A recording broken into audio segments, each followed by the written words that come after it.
Don't worry. As soon as Grandfather gets back here with Kirk, I'll tell them to join you straight away on the crystal.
Fantastic, Kate.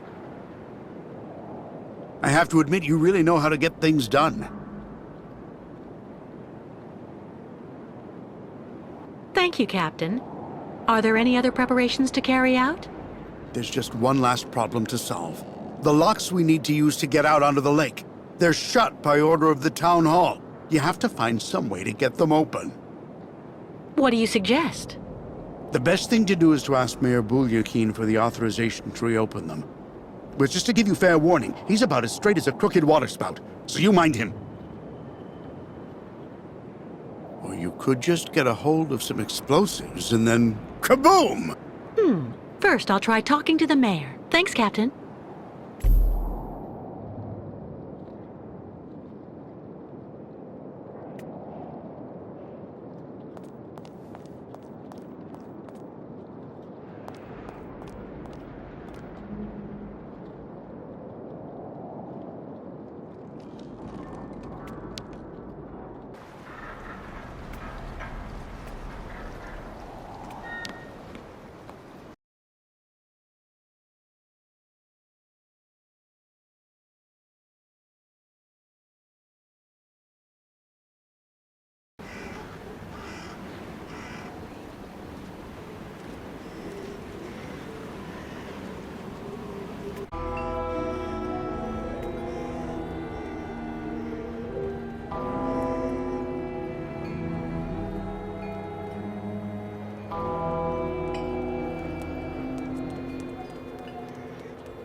My dear friends, keep calm.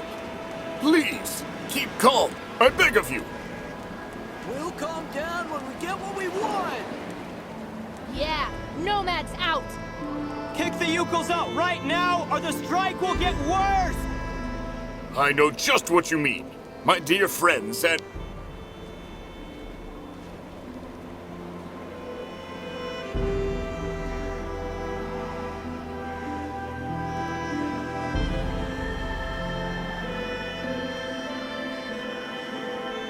Mr. Mayor? Yes? What now? Excuse me, Mr. Mayor. Please forgive me for intruding like this without an appointment at all, but I'd just like to start up by saying thank you for your time. I know how precious it is. You are completely forgiven, my dear lady. How can I help? Do you think it would be possible to open the locks in the port?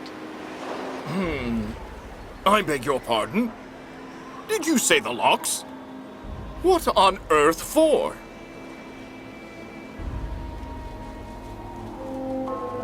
I'm actually accompanying the Yukon tribe on their long journey right now, Mr. Mayor. I've asked Captain Obo if he would take us to the other side of the lake on the Crystal to Nowdusk. Oh, Captain Obo, the Crystal, the Yukons. Do go on.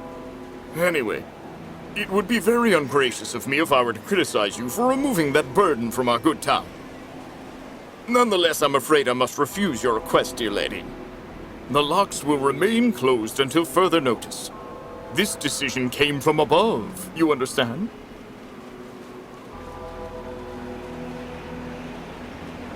I'm really sorry to say this, Mr. Mayor, but are you absolutely certain that's the right decision? What do you mean? Well, you know that making the Yukon stay here by keeping the locks closed is clearly not what the people in your administration want. They won't understand. In the long run, there could be backlash at election time. Now that I think about it, yes. You are right. And I have always been there for my voters. But the orders... They're orders, understand?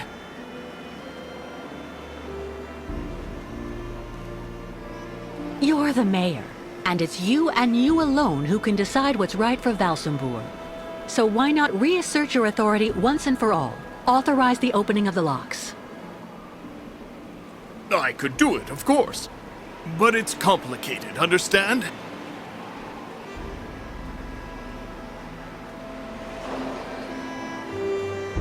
I have to find a way to get him to understand that we have common interests. I'm listening, dear lady. He has to see that the fate of the Yukos depends on his decision.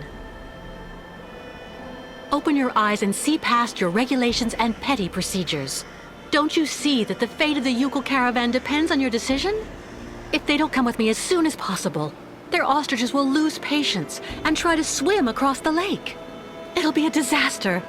The entire herd could drown.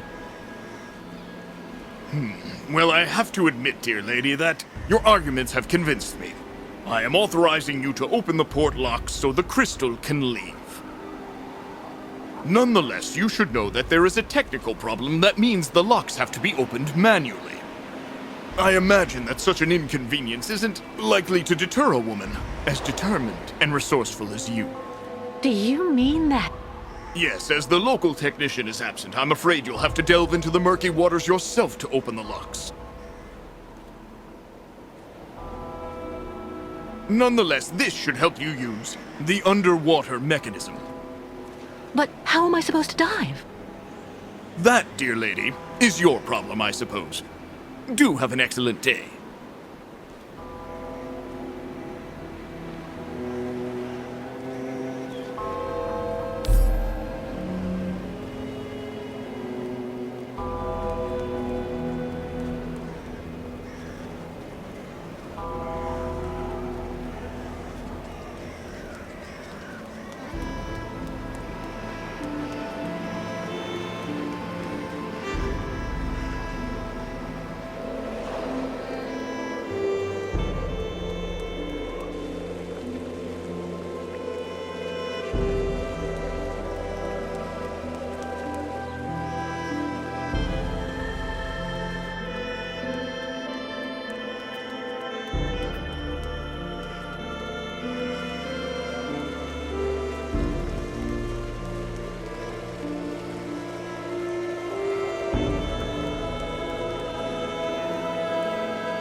Well? The mayor gave us authorization to open the locks, but I have to do it manually, by diving down into the port. I can probably help. There should still be some old diving equipment you can use in that shed at the end of the seawall. I've never gone diving. But if you think I'll be fine down there, I don't mind trying. This has to stay between the two of us, Kate. There's something you need to know about the locks. They're also there to stop the lake monster from entering the port. Anyway, that's what I heard. But at this time of day, there's no risk. That spawn of hell sleeps all day.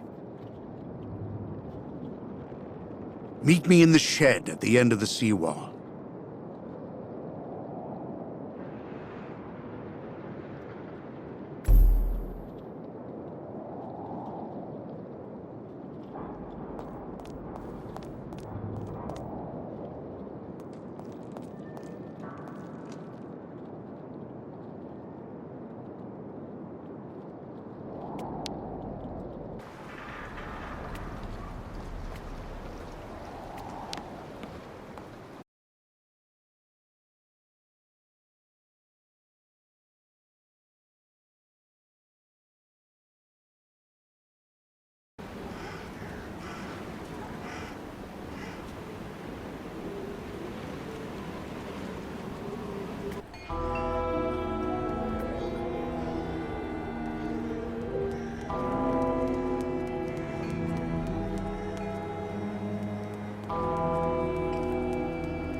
I opened the shed for you.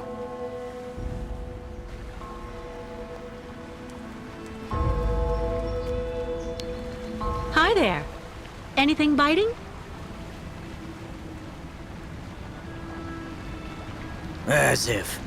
20 years there's been fewer fish, but sometimes you can get lucky. Go figure. It's really odd. You seem to know the region well. Maybe you can fill me in a bit. I'd like to know a little bit more about the local legend. I was told that there's a monster down there, living at the bottom of the lake. It's not a legend. And how can you be so sure? Back when, the lake froze over earlier in the season. People would go out and make holes in the ice in the middle of the lake, then fish like that. Sometimes they would even set up these cabins for the winter next to the hole. The old folk always said you should only cut a small hole, just wide enough so the fish could be pulled through when you landed them. No more than that. One day, this guy who was kind of odd cut a really big hole. To make it easier, he said. In case he caught a really big one. You don't have to believe me, but he's the one who went into the hole. Backwards. Into the depths. In less time than it takes to say it, the monster's arm came through the hole, then dragged the poor guy down to the bottom of the lake. That's why the old folks say never make a big hole in the ice, because of the monster that lurks below. And how do you know all that? Because the poor guy was my older brother. And I was fishing just next to him that day. So you think what you want. You have a good day, miss.